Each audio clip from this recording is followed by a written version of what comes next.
यह कहानी एक छोटे से गांव के एक बड़े हवेली जैसे घर की है, जहां सास और बहुएं के बीच ऐसा संघर्ष चल रहा था जिसे कोई समझ नहीं पाता था। श्रीमती शारदा देवी, घर की सास, एक कड़ी, परंपरावादी और स्वार्थी महिला थी। उनका मन अपने ही परिवार में हमेशा टेढ़ा रहता था और वह चाहती थी कि वह घर की सबसे बड़ी और शक्तिशाली महिला बनी रहे। उनकी दो बहुएं थीं, राधा और शीतल। राधा एक साधारण, मेहनती और समझदार लड़की थी, जिसे सास का प्यार और सहमति पाने की हमेशा चिंता रहती थी। दूसरी ओर शीतल एक स्मार्ट, चुलबुली और स्वतंत्र लड़की थी, जो सास के सख्त रवैये को अपने तरीके से झेलती थी। हर दिन घर में इस संघर्ष का कोई न कोई नया रूप देखने को मिलता था। शारदा देवी को राधा की ईमानदारी पसंद थी, लेकिन उनकी सख्तियों ने राधा को कभी भी पूरी तरह से सास का दिल जीतने नहीं दिया।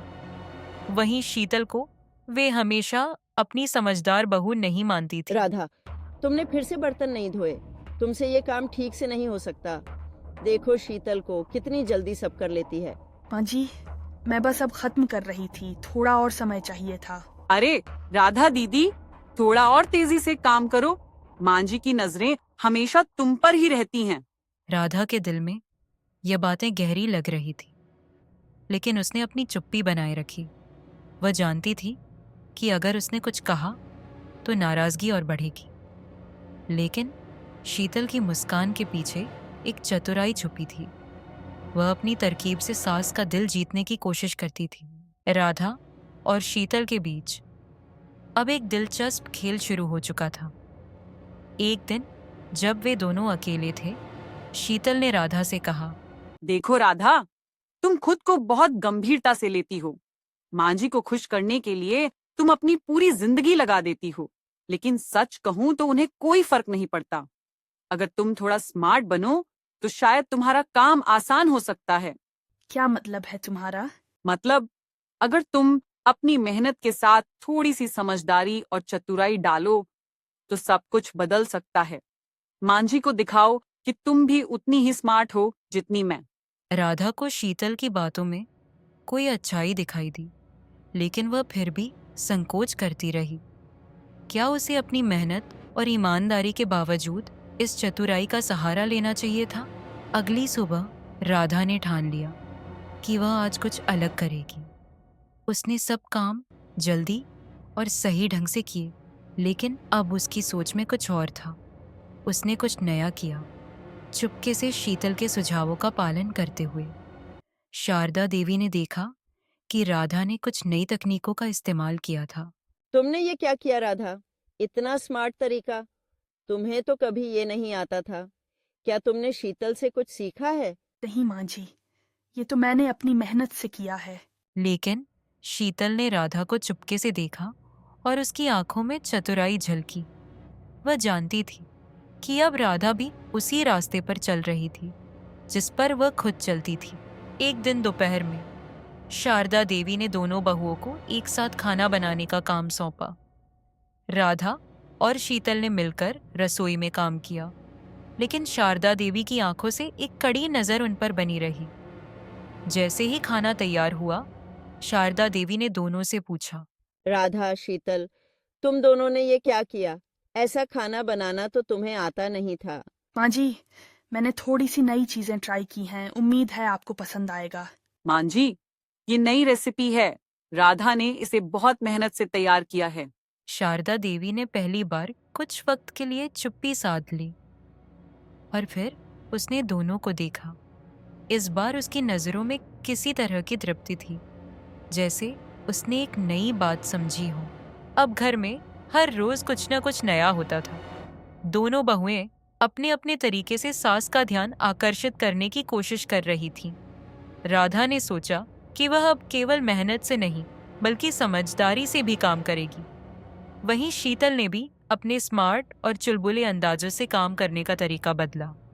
अब सास दोनों को देखती और दिन ब दिन और ज्यादा कंफ्यूज हो रही थी। कहाँ से आ गई ये दोनों लड़कियां? पहले तो मैं सिर्फ राधा को ही जानती थी, लेकिन अब शीतल भी मुझे सबक सिखाने लगी है। अब घर के हर कोने में इस संघर्ष का असर दिखने लगा था।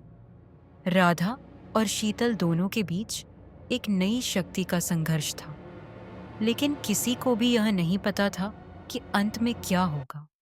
एक दिन शारदा देवी अचानक बीमार पड़ गई। घर में हलचल मच गई। दोनों बहुएं राधा और शीतल अब पहले से ज्यादा चिंतित थीं। दोनों ने मिलकर शारदा देवी का ख्याल रखना शुरू किया और कुछ समय बाद शारदा देवी की हालत ठीक हो गई। तुम दोनों ने मेरी इतनी देखभाल की, कभी सोचा भी नहीं था। राधा, शीतल, तुम दोनों ने साबित कर दिया कि रिश्तों में सिर्फ तकरार नहीं होती, बल्कि प्यार और सहयोग भी होता है। माँ जी, हमें लगता था कि हम आपको खुश नहीं कर पा रहे, लेकिन हम सिर्फ आपके साथ होने की कोशिश कर रहे थे। इस घटना के बाद शारदा देवी ने राधा और शीतल दोनों को एक नए नजरिए से देखा।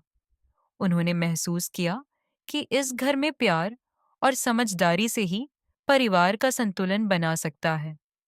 अब न तो राधा और शीतल के बीच कोई खाई थी और न ही सास की निगाहें किसी एक पर अधिक थीं।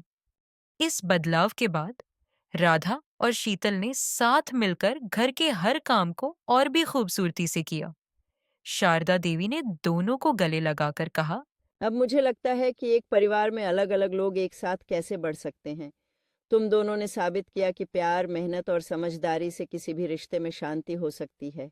धन्यवाद माँ जी। और इस तरह राधा और शीतल ने न सिर्फ अपनी सास का दिल जीता, बल्कि एक दूसरे के साथ समझदारी और समर्थन से घर में एक नई शुरुआत की। अब घर में कोई मतभेद नहीं था और शारदा देवी भी यह समझ चुकी थीं कि हर बहू और हर व्यक्ति का अलग नजरिया होता है, लेकिन अगर समझदारी और प्यार हो तो रिश्ते मजबूत रहते हैं। तो दोस्तों, इस कहानी से हमें यह सीखने को मिलता है कि रिश्तों में समय समय पर संघर्ष होता है, लेकिन अगर हम एक दूसरे की मदद करें और समझदारी से काम लें तो हर परिस्थिति में हम एक दूसरे का साथ दे सकते हैं। चाहे सास हो या बहू, अगर रिश्ते में प्यार, सम्मान और समझदारी हो तो कोई भी बाधा नहीं रुक सकती। इस तरह के और वीडियो देखने के लिए सब्सक्राइब करें और बेल आइकन दबाना न भूलें।